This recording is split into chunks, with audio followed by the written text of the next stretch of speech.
Deus eterno, a gente está começando o dia, 7 horas da manhã, igual a Cristine falou, os madrugadores, a gente agradece porque nesse momento a gente está começando com uma atividade espiritual, a gente está começando com um encontro com você, Deus, e por isso a gente pede que o Senhor nos dê sabedoria, que a gente possa crescer em graça e olhar para os exemplos da palavra, olhar para os exemplos da Bíblia e entender que existem coisas que podemos seguir e existem coisas que a gente precisa também se afastar, não fazer igual. E pedimos que o Senhor nos guie, nos conduza nos nossos passos, em nome de Jesus. Amém. Acho que é isso aí. Pode ir? Pode ir? Vamos lá, então. Galera, a gente está fazendo vai fazer agora o capítulo 68 desse livro aqui, né? Os Escolhidos. Acho que vale a pena, né, dar uma mostradinha e tal, beleza, olha só, os Escolhidos. Galera, pra mim tem sido assim, essa é uma experiência muito massa, porque os Escolhidos, eles são, o Rosnaldo aí, cara, o Rosnaldo já dando toque. Tanto eu quanto o pastor Erson, né, a gente conhecendo ali a galera na Central de Brasília. É isso aí, Rosnaldo, volto a dizer, pra quem quiser, pra quem tá afim, pode correr atrás aí que tem muita gente boa. Galera, então o que acontece? O Livro dos Escolhidos, ele, obviamente a maioria já sabe, ele é uma reconfiguração, uma repaginação, uma reescrita no sentido de adaptação de termos, de palavras, também da série, não somente dos Escolhidos, mas outros dessa série Conflito, da antiga série Conflito que a gente tem, né? São os Patriarcas Profetas, Profetas dos Reis, Atos Apóstolos, ou desses Atos das Nações, Atos Apóstolos, e a gente tem o Grande Conflito. Então, é importante entender isso só para entender qual é o conceito. A gente está finalizando, então, o primeiro livro da série, que é o livro que fala sobre Patriarcas e Profetas. E a gente está falando aqui agora sobre a história de Davi. Bom, nas 2 últimas semanas, a gente encontra uma seguinte situação. Na semana passada, a gente falou sobre algumas situações do espiritualismo que acabam confundindo a mente daqueles que seguem a Deus. Às vezes a gente vai buscando algumas coisas que não valem tanto a pena. A gente tem na semana anterior, né, que é no capítulo anterior, sobre a morte de Saul. Então, assim, só para entender, o capítulo de hoje, ele é um esquema intermediário entre essas situações. Beleza? Porque ele finaliza, o capítulo 66, ele finaliza com a morte de Saul, sendo que essa morte de Saul acontece lá em 1 Samuel, lá no capítulo 31. E hoje a gente vai falar sobre o 29 e o 30, então só para contextualizar a galera. O que acontece? Israel entra em conflito com os filisteus, e os filisteus, consequentemente, entram em conflito com Israel. E aí, cara, Davi, ele tá numa sinuca de bico. O que está acontecendo? Ele, como israelita, ele estava fugindo ali por conta das perseguições de Saul, por conta de diversas situações terríveis, e ele pede abrigo para os filisteus. Então, assim, cara, é um negócio meio complexo. Só que ali ele acaba sendo... Opa, saúde, deu certo? Ele acaba vivendo o seguinte dilema, porque alguns filisteus esperavam que ele lutasse contra os israelitas. E aí imagina só, você tendo que lutar contra a sua terra natal, sendo que você simplesmente está num exílio, você está fugindo, você não se revoltou com a galera, você não está contra a terra natal, você não está vivenciando um esquema que, tipo, não tô nem aí para minha terra natal, tô nem aí para o meu país. Não é isso, ele simplesmente estava em fuga por uma situação ali específica. E o dilema dele era lutar ou não lutar. Se ele lutasse, cara, o livro ele comenta que ficaria desafiadora a situação, ele acabaria traindo o seu país, e ao trair o seu país, ele perderia a possibilidade de estar no trono. Então, pensa, ele já tinha sido ungido como rei de Israel, só que ele mesmo não tinha assumido o trono. Por quê? Porque ele respeitava o momento de Deus. Só que se ele lutasse, ele entendia que ia zoar todo o barraco. Agora, vamos lá. Quando a gente olha para essa situação, a gente chega já dando uma aplicada aí para a nossa vida. Quando a gente olha para essa situação, a gente percebe que nós mesmos acabamos vivendo alguns dilemas. Dilemas hoje aqui. Às vezes a gente tem que lutar contra situações, seja do próprio país, seja de alguns pensamentos filosóficos que nós temos, seja da nossa espiritualidade manifestada através da igreja. Por quê? Porque às vezes a gente acaba entendendo que existem situações, existem momentos que a gente precisa, às vezes, se manifestar por algo que entendemos que não está certo, e a gente precisa ter muita sabedoria para lidar, para não irmos contra, entende? Então, a ideia de não irmos contra não é não tentarmos melhorar e desenvolver aquilo que nós estamos vivendo.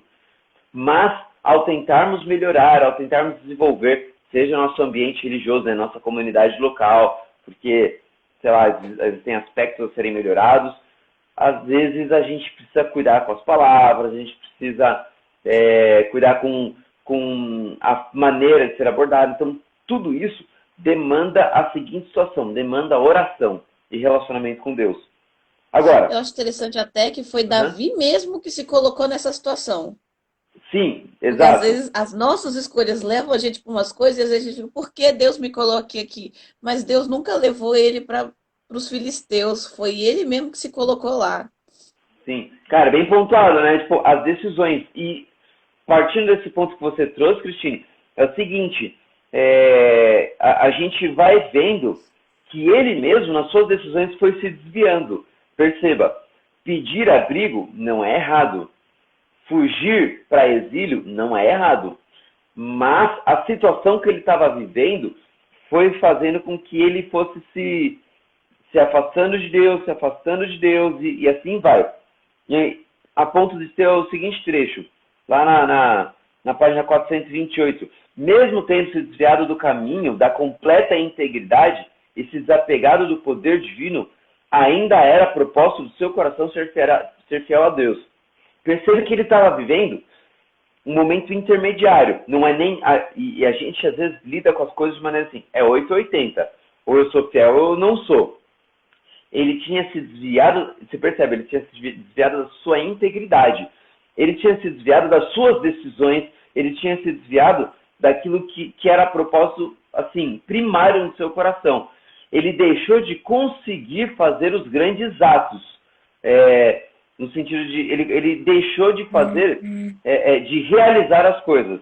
Mas ele mesmo tinha no seu coração o desejo de estar próximo de Deus.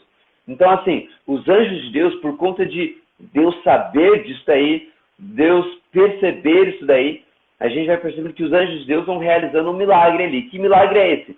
Os anjos de Deus vão atuando no coração dos príncipes dos filisteus, ou dos líderes, dos chefes, né? E aí começa a rolar a seguinte situação. Como que vamos acreditar? Então, quando a gente olha lá no capítulo 29, versículo 3, a gente vai vendo aqui. Então os chefes dos filisteus perguntaram, né? O que esses hebreus estão fazendo aqui? E aí Aquis foi lá e respondeu. Deixa eu só dar um salve aqui para a galera. Tá, ó, o pastor Lucas da Placa tá aí, o Jonas Campos, grande Jonas, bom te ver, mano. Lu Mesquita, olá Lu. Comando Natan é daqui do Gama, da região do Gama, bom demais estar aí com vocês. Júnior Canuto e Maria Eduarda. Tamo aí, salve aí para vocês, galera. O texto diz o seguinte, lá no versículo 3 de 1 Samuel 29. E aí ele continua. Não é esse Davi, servo de Saul, rei de Israel, que está comigo há muitos dias ou anos? Desde que desertou e passou para o meu lado, até hoje em dia, não encontrei nada de errado nele. Perceba o seguinte. Davi não traiu o seu país no sentido de vou fazer coisas ruins ou tal. Não. Mas ele mesmo, onde ele acabou gerando um bom contato, ele acabou gerando uma boa situação. Davi, ele não causou problemas ali, entende? Muito pelo contrário. Quando ele morava ali em Ziclag, ali ele produzia proteção, ali ele dava conforto, ali ele dava sustento para a região.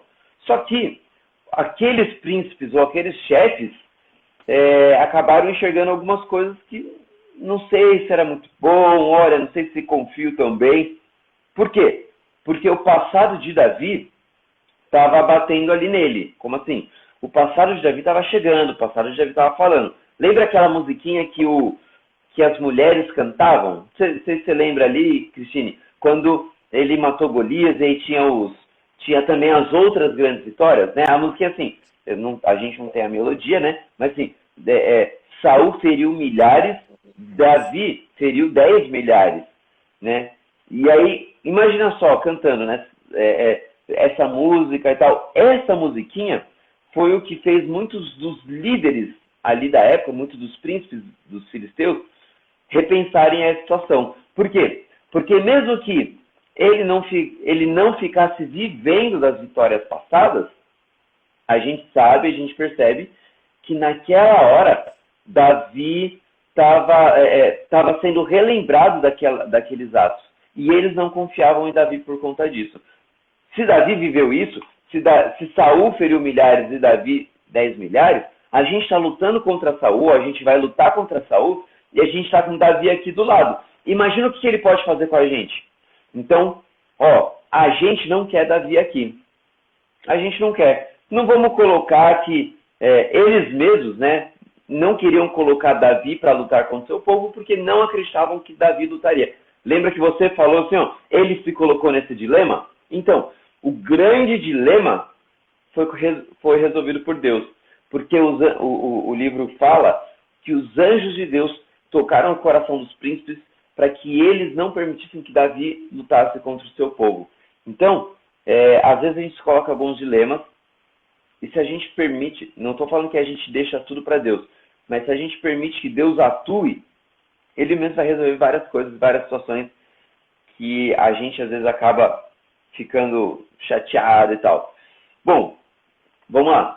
Como diz aquela frase épica, né, do Joseph Klimber, a vida é uma caixinha de surpresas.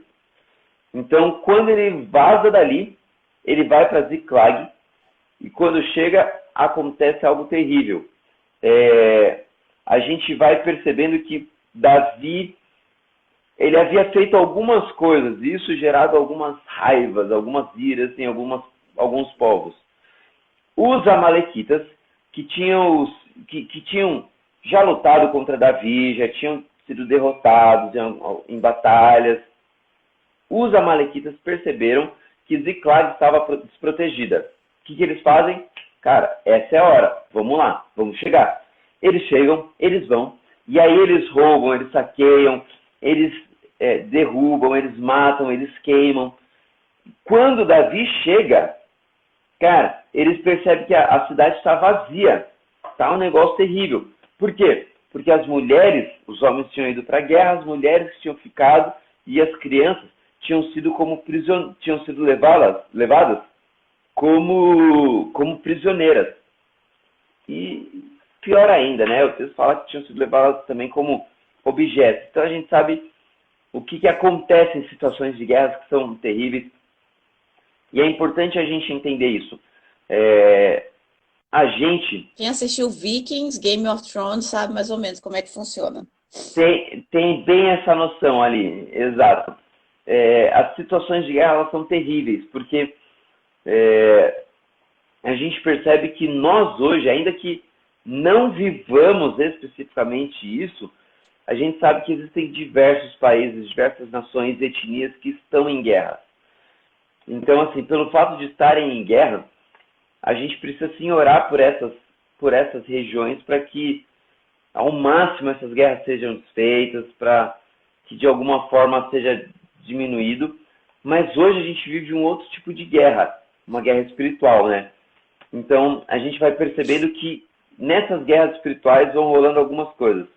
Davi, o texto fala lá em 1 Samuel 30, né? A gente já vai ali para a segunda parte, 1 Samuel 30, lá no versículo 4, fala que Davi e o povo que estava com ele, né, seus guerreiros, então, Davi e o povo que estava com ele ergueram a voz e choraram, até não terem mais forças para chorar.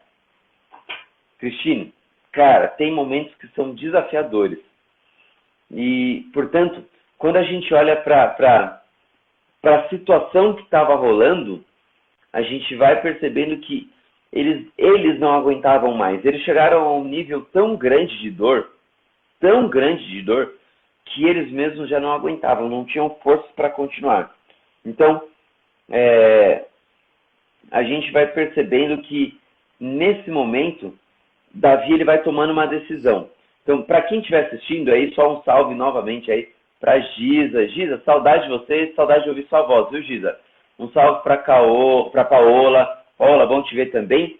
E o Exodus Church Uganda, ok? Exodus Church Uganda, seja bem-vindo.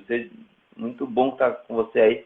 Bem-vindo ou bem-vinda, não sei quem cuida do perfil, mas bem-vindos aí.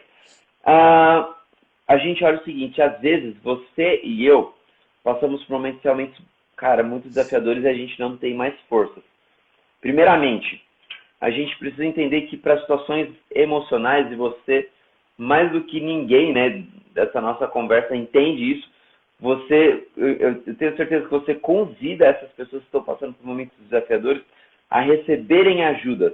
Deus colocou pessoas aqui na Terra, psicólogos e psicólogas, né, aí vale a pena essa conversa, né, essa propaganda vale a pena, mas psicólogos e psicólogas para nos ajudarem nesse processo, nessa caminhada, beleza? É importantíssimo a gente ter isso em mente.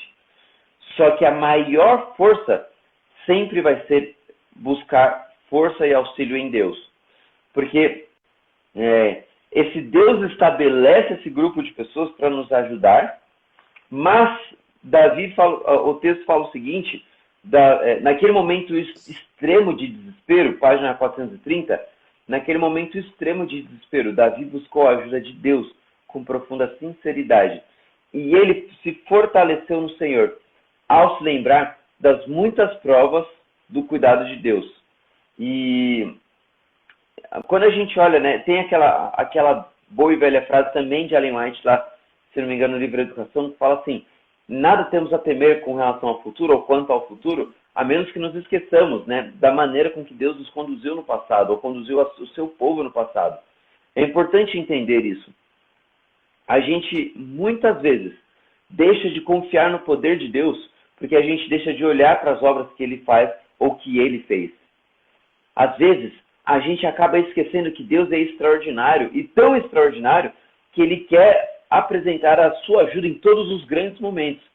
Então, quando a gente olha para isso, a gente vai percebendo que Davi imediatamente passou a resolver as coisas, passou a buscar resolução de tudo isso. Por quê? Porque ele confiou em Deus. Galera, Eu acho engraçado quando você coloca em comparação, porque Elias também estava cansado. Só que Elias escolheu pedir para morrer. Ele não aguentava mais. Davi estava igualmente cansado, igualmente perseguido, igualmente desesperado. Mas os dois reagiram de forma diferentes. Davi buscou refúgio em Deus. Elias queria o conforto da morte. Sim, e muitas vezes, assim, a gente acaba supervalorizando, a gente acaba fazendo até mesmo o nosso próprio efeito Werther da Bíblia. Ao falar de Elias, a gente tem que entender o momento que ele estava vivendo, era assim desafiador, e a gente tem que entender esse momento sem qualquer tipo de julgamento. Mas a gente não pode superar. Eu acho que vale a pena a gente olhar para aquilo que, para esses momentos, porque, cara, esses altos e baixos que Davi tem, a gente tem, a ponto dele chegar, né, ele ter falado assim, a ponto do texto ter comentado aquele esquema que eu falei, de que ele tinha se afastado, ele passou a tomar as próprias decisões, mas no seu coração ele tinha o propósito de estar próximo de Deus. Então isso mostra que que Deus ele olha muito mais para as intenções, ele vai trabalhando no nosso coração de pouco em pouco, fazendo com que a Engraçado que ele era o gente, homem segundo o coração de Deus, né? sim, Errou pra caramba. mesmo afastado, continuava sendo o homem segundo o coração de Deus. E aí a gente olha, no momento da dor, principalmente, ele permitiu que Deus atuasse. Então, assim, ao olhar para a história de Davi, a gente vai percebendo. E olha só o respeito que ele tinha pelo rei que o perseguia. A partir do momento que ele soube da história de Saul, a partir do momento que ele soube do que havia, do que estava ali, né? Estava ali acontecendo, todos os seus desafios, que aí a gente vai lá para aquele texto de 2 Samuel, que Davi rasgou suas vestes, estavam com ele, fizeram o mesmo, e lamentaram, chorando e jejuando até o fim da tarde por Saul e por o seu filho Jonatas, e por todo o povo, porque muitos haviam sido mortos à espada. A maneira com que ele olha, a maneira com que Davi olha, a maneira com que os seus que o seguiam olharam para as mortes é interessante. Apesar de ser também a questão de pessoas que ele tinha carinho, apesar de ser pessoas que ele tinha amor, no caso, principalmente Jonatas, né, que era o seu melhor amigo, a gente vai perceber que diferença entre pessoas que temem a Deus e as que não temem a Deus. E aí tem um ponto importante. Qual que é a maior diferença do ser humano e os animais, assim, né? A gente olha para esse momento de pandemia. A diferença entre os seres e os animais é que os seres humanos choram os seus mortos. Os seres humanos, eles vivenciam o luto de uma maneira espiritual. A gente entenda que ao morrer, existe a esperança da pessoa ter entregue o coração a Deus, ter recebido essa salvação. E na manhã da grande ressurreição, a gente vai estar junto. Quando a gente tem esperança da eternidade, choraram os seus mortos. A gente não comemora. Claro que existem culturas que lidam diferente com a morte, diferente da nossa, né, da nossa cultura brasileira, que às vezes é algo um pouco mais fúnebre mesmo. Existem culturas que relembram as alegrias, que revisitam as memórias, mas quando a gente olha para esse momento, e a gente olha agora para essa hora de Covid, a gente não pode ter o discurso de já ia morrer mesmo. Não ia morrer mesmo. Se houve a morte, ela era inevitável por conta do tempo, por conta da idade, por conta da morte, a gente viveu uma boa vida. Mas a gente olha pessoas de 70, 80 anos que está tranquilo. A gente chora a morte. A gente experimenta isso justamente para falar assim, não faz parte da história de Deus, não faz parte do plano de Deus. E muitas vezes a gente fala assim, mas era da vontade de Deus. Não era da vontade de Deus, Cristine. Não era da vontade de Deus que entrasse a morte. Não era da vontade de Deus que no Éden o ser humano caísse, que Adão e Eva caíssem e trouxessem a morte. Portanto, todas as mortes que acontecem não são da vontade de Deus. Deus permite por conta da permissão que ele dá do acesso ao pecado, porque o salário do pecado é a morte. Mas Davi e os seus choraram enlutados, porque nós choramos os nossos mortos. Nós choramos por conta deles. E nós choramos porque entendemos que eles poderiam ver mais. E se não puderam viver mais, é uma lembrança de que o pecado ele não pode mais ser o grande protagonista desse planeta. A gente chora os nossos mortos, a gente relembra que o pecado ele é terrível, mas a gente não pode esquecer da grande esperança de estar ao lado de Cristo Jesus. A maneira com que Davi lidou com isso foi uma maneira extremamente respeitosa e nós precisamos respeitar. Independente do passado, independente do histórico, a gente respeita, a história dessas pessoas. Independente se foi um rei Saul que nos perseguiu, independente de ter sido um Jonatas, nosso melhor amigo, a gente respeita essas histórias, respeita os familiares, a gente honra, porque todos eles, em algum momento, foram filhos e filhas de Deus. E por isso, a gente se importa com essas pessoas, na esperança de terem aceitado a salvação em Cristo Jesus. E principalmente, você e eu, Cristine, quem está acompanhando aí, também precisa ter essa esperança e aceitar a salvação em Cristo Jesus. Portanto, entregue o seu coração a Ele e viva essa experiência extraordinária, que é o do contato, do se relacionar com as pessoas e principalmente de ver as maravilhas que Deus realiza em nós e através de nós. É isso. Fim. Faz oração para a gente encerrar, Homero? Sim, bora lá. Eterno Pai, a gente agradece pela história de Davi, a gente agradece por esse momento que ele viveu, justamente porque a gente olha para essa história e vai percebendo que nós muitas vezes nos encaixamos. Davi teve os seus altos e baixos espirituais e nós temos os nossos altos e baixos.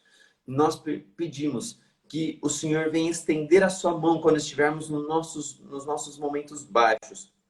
Que o Senhor venha se demonstrar extraordinário quando estivermos ali no fundo do poço. A gente ora, tem nosso coração nas suas mãos, em nome de Jesus. Amém.